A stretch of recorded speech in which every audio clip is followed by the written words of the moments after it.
Hey, lovely freaks, and welcome back to the podcast. I'm your host, Amanda. And I'm Hannah. And if you're new here, hi, welcome. If you like things strange and unusual and true crime, you go ahead and hit that subscribe or follow button.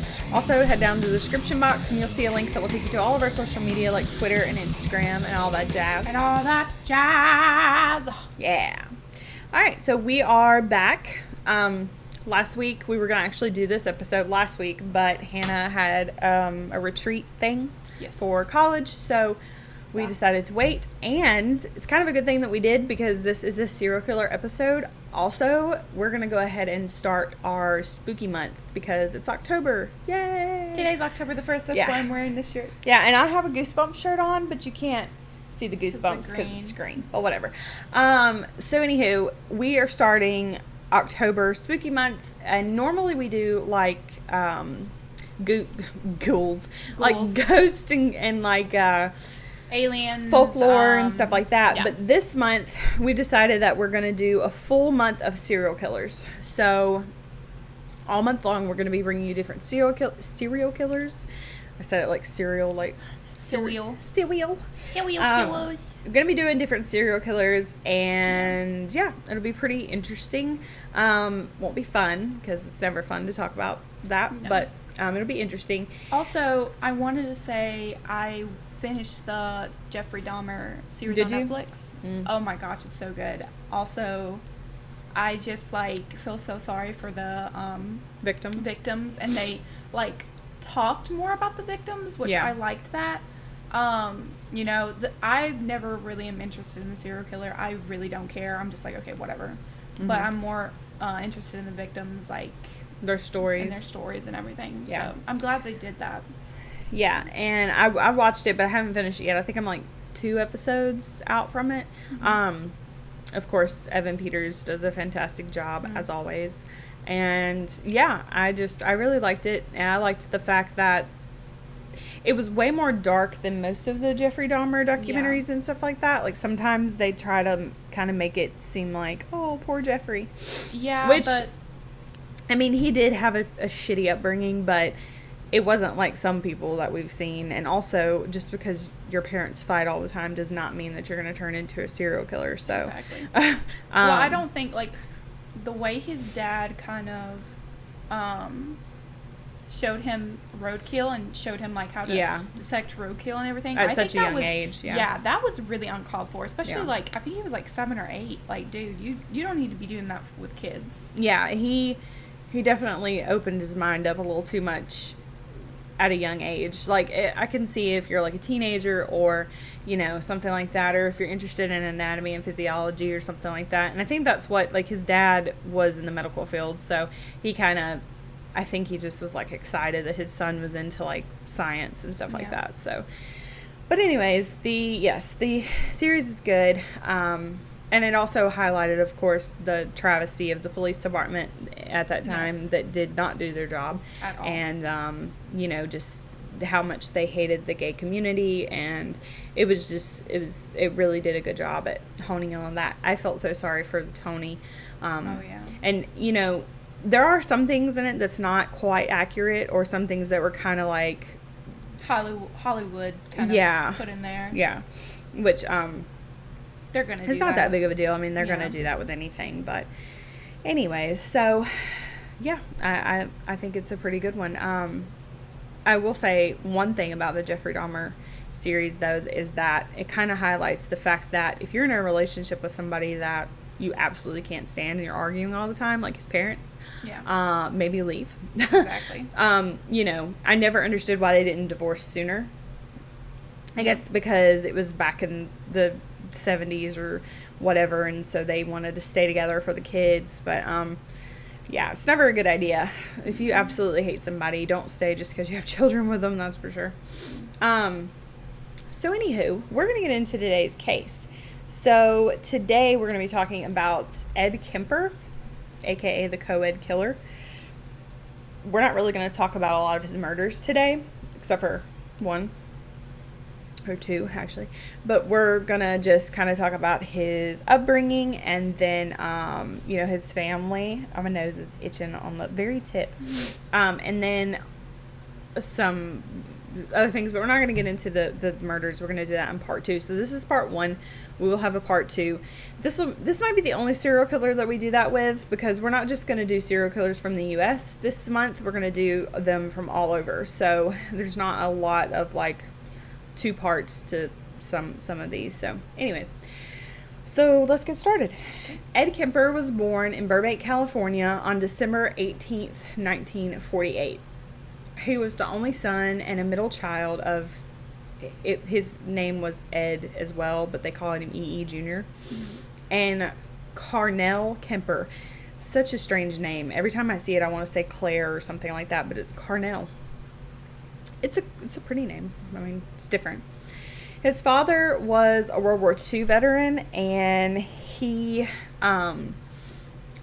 had some PTSD and stuff like that I don't think was obviously not diagnosed back then, that far back. But his dad also can be quoted as saying that basically the war was nothing compared to living with Carnell. So his mom was... she was a bit of a bitch, not gonna lie. She was and she was also an alcoholic. When Ed was born, though, he weighed 13 pounds.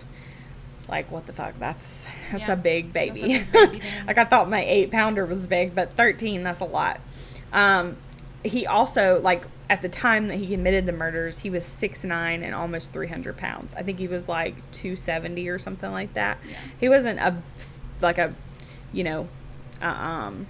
this is Ed.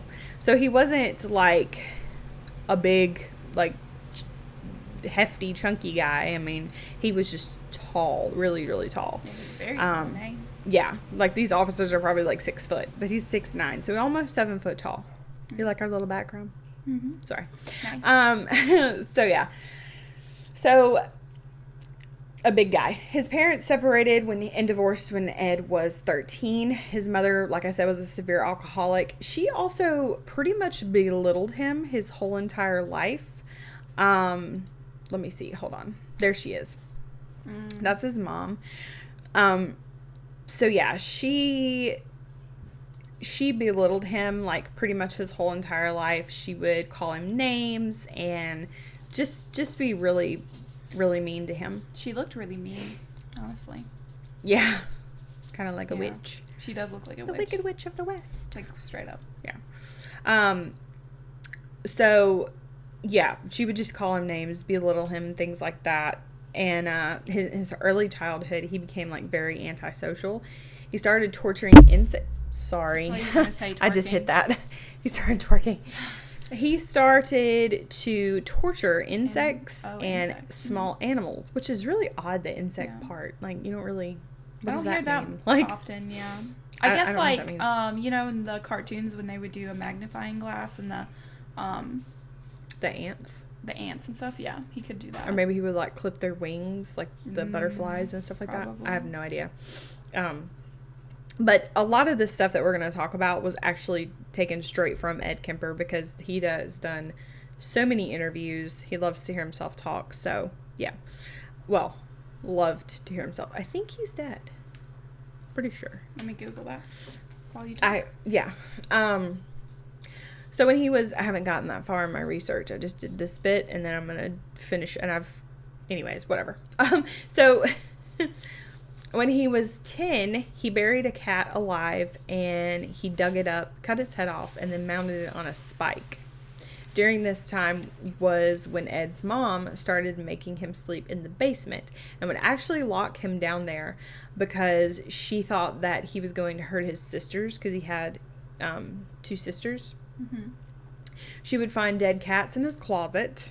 Oh. So I believe she knew, like, something was going on, obviously, and she knew he was a little strange. He hated his mother and states later on that he wanted her to die. Mm-hmm. He believed it... I'm sorry, I keep smacking my gum.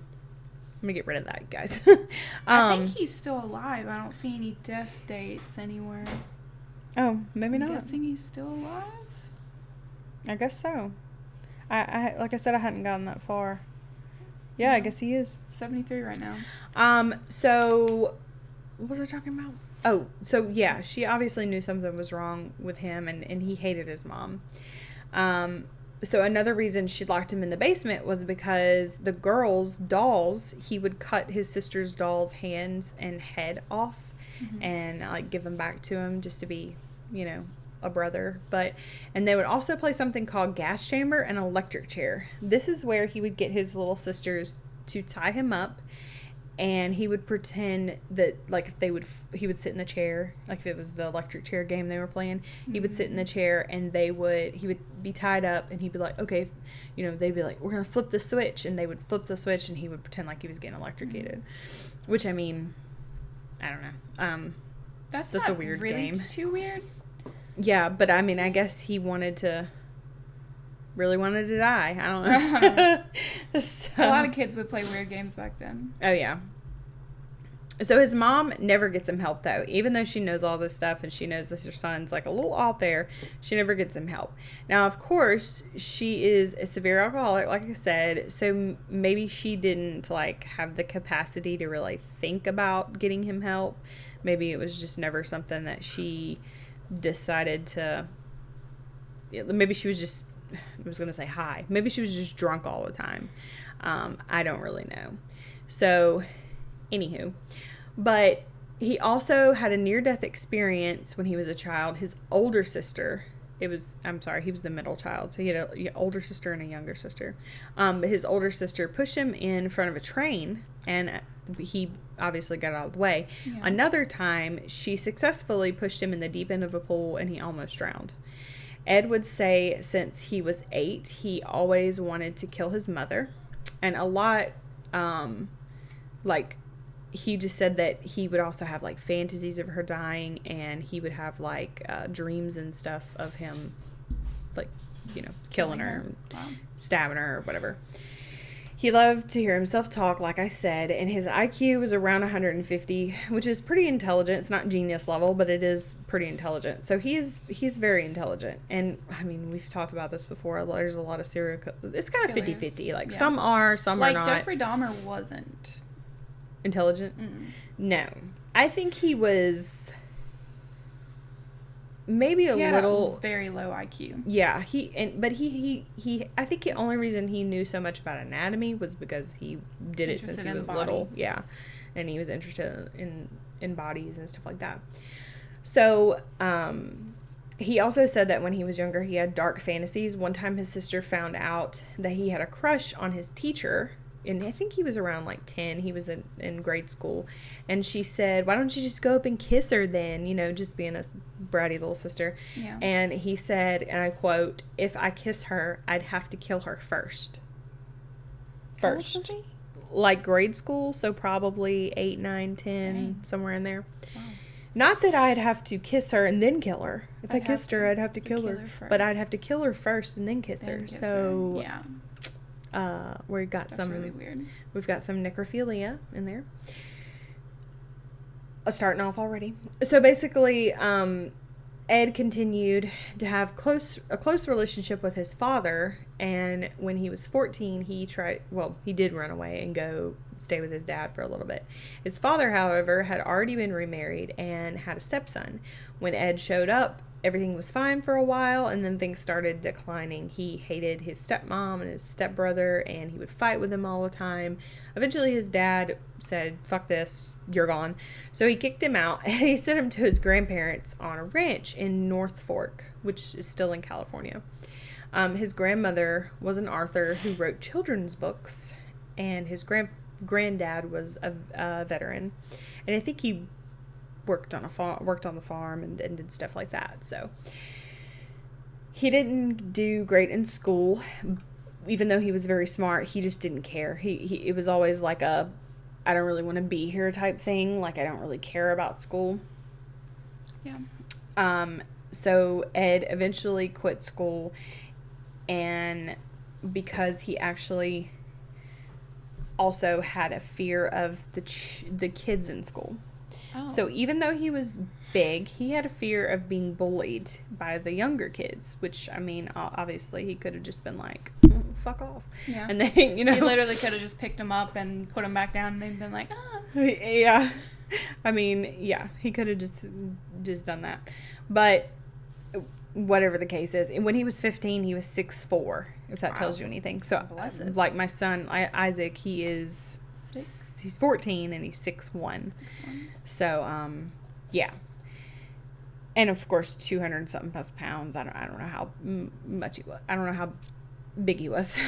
So anyways, but maybe it all stems from like the verbal abuse of his mother, because if he was verbally abused by his mother, he just kind of always was like this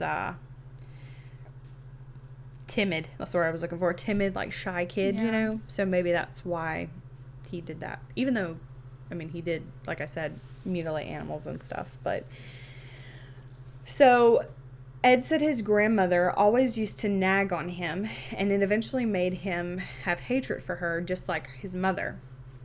But I don't think his grandmother nagged on him like that. I think it was just simple things like they didn't want, he got a gun and he was like hunting, and he would shoot the birds in the yard, and she was like, don't do that anymore. Like, she didn't want her birds dying. She like feed them and stuff like that. She was like, only shoot, you know, big game and squirrels and things that we can eat to feed the family. Don't go just randomly shooting stuff. So she would nag on him about stuff like that, and it just made him mad. He said he started to think about killing his grandmother, and hoping that she would die, just like he did with his mom. He went, he went when he was like 15, I think, back to his mom's house to visit for a little bit. And after that, things just kind of went downhill when he got back home. Like, he visited their house for Christmas, I believe it was, and he only visited for a little bit. But then when he got back to his grandparents' house, I call that home because that's where he lived. When he got back to his grandparents' house, things just got really bad. They started arguing more, and then on August 27th, 1964, at 15, Ed is arguing with his grandmother in the kitchen. They were arguing about the birds again. He got up. He was like enraged. He stormed off, and he went to retrieve his gun. He came back and he was like, I'm going to go hunting. And all his grandmother said was, oh, you better not shoot those birds again. That sent him over the edge. And while she was sitting at the table, he was like by the door. She was sitting at the table. He shot her in the back of the head twice, and then he shot her in the back. Like back of the head and then back. He dragged her body into her room and laid her on her bed. He then realized that his grandfather was home getting groceries, and he was outside by his car. So Ed went outside, came up behind him, shot him in the head, and then pulled his body into the garage. Ed said essentially that it was a good thing he was not in the mountains. Like, he was kind of in seclusion in this farm town, and he wasn't in like a big city, because he said if he was in a big city, he would have went on a killing spree. This is him when he got arrested when he was a kid, because he said he would have went on a killing spree because he said that it was in that moment he was just so enraged that if anybody would have walked up to him, he would have shot anyone. So yeah, which is really crazy. Yeah, that's right. You know. He also said that he felt like he was backed into a corner, like he was like up against a wall, and he was just, like I said, ready to kill. So he didn't really know what to do after this. Like, after this, he was like, you know, I don't really know what to do. He said, I just sat there, and then he said he called his mom. Well, his mom was like, call the police, which he did, and he just sat there. He called the police, and then he sat there and waited for them to come. And so yeah, they did. They came and got him. After this, Ed said he wasn't sure. You know, he wasn't sure if it, like, what's the word I'm looking for? If curbed his fantasies or whatever, or if it was like something he, you know, would do again. But after he was arrested, he said, quote, they asked him, like, what did you do this for? You know, the police were like, why did you do this? This is your grandparents, blah, blah, blah. He said, quote, I just wanted to see what it felt like to kill my grandma. Wow. Yeah, and that's one of the famous quotes from him, saying that, like, he just wanted to see what it felt like to kill his grandma. He testified that he killed his grandfather only because he didn't want his grandfather to find out that his wife was dead. So that's why he killed his grandfather. He didn't want him to have to live with that. So he was diagnosed by a court psychiatrist with paranoid schizophrenia. He was sent to Atascadero. I suck at saying that. Don't look at me. I have dyslexia. Yeah. State hospital. So anyways, basically he went to a mental institution. It was a maximum security facility and mental institution.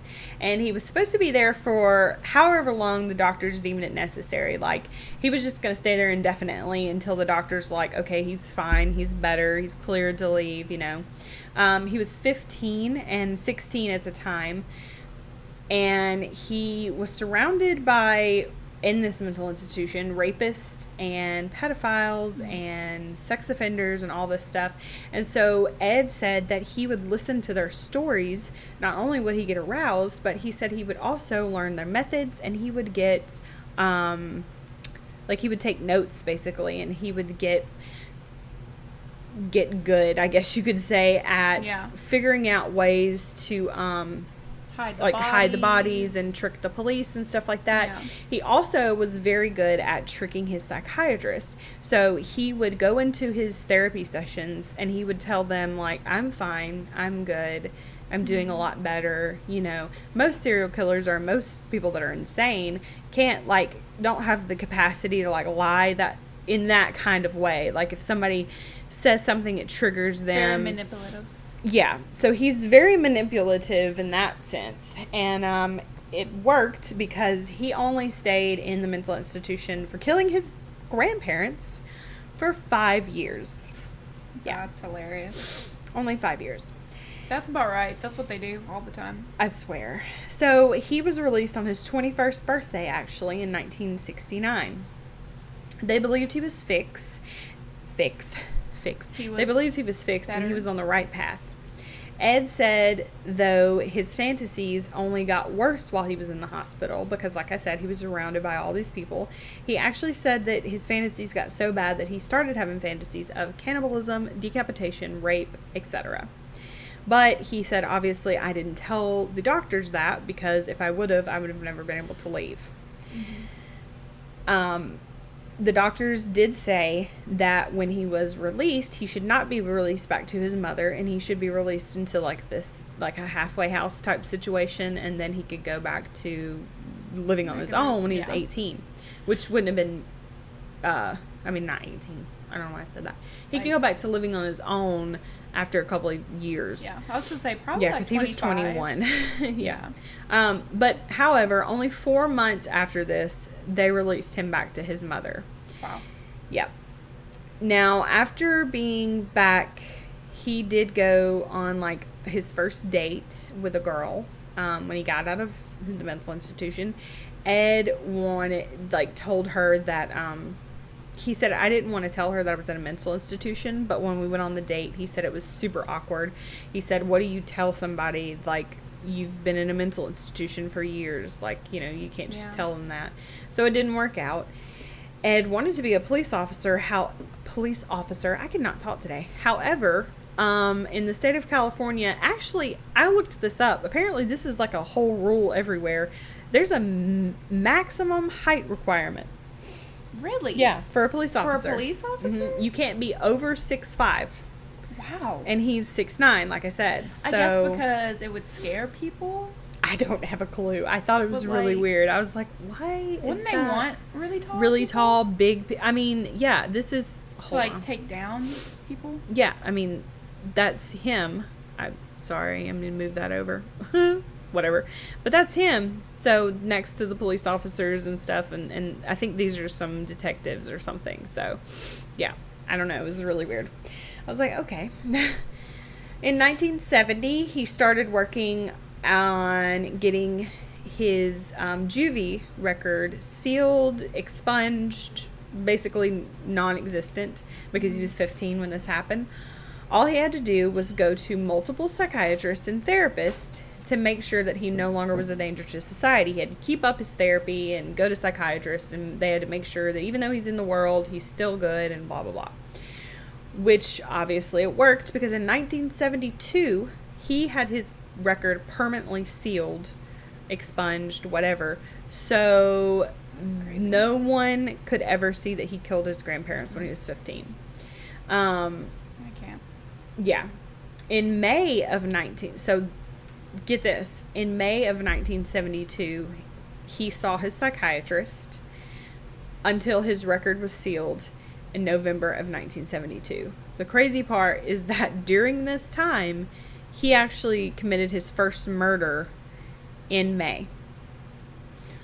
Wow. Yeah. So it did not take long. No. So May did I say 2000? Anyways, May of 1972, he committed his first murder, and then in November was when his record was sealed. So between that time, he was going to psychiatrist, but he was also murdering.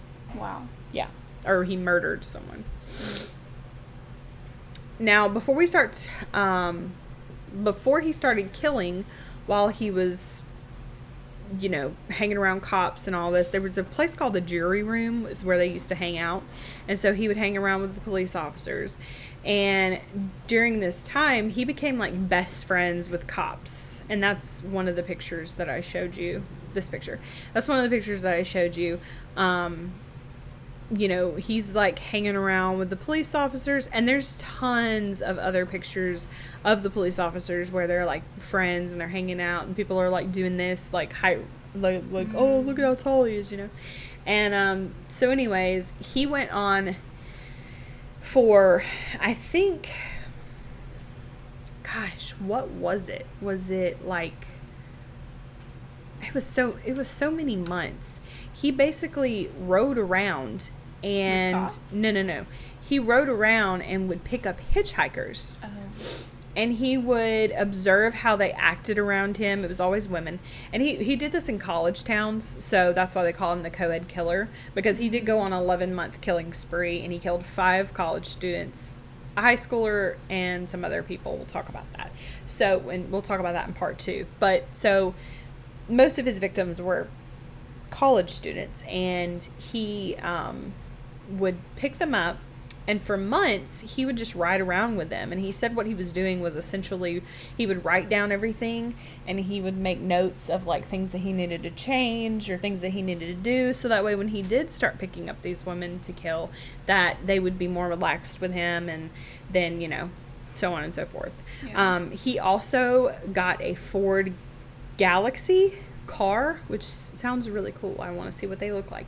But anyways, he got a Ford Galaxy, and that was basically his killing machine. He fashioned the trunk with essential kill kit, blankets, gloves, tools, etc. And so, he had all this stuff ready for whenever he started to kill.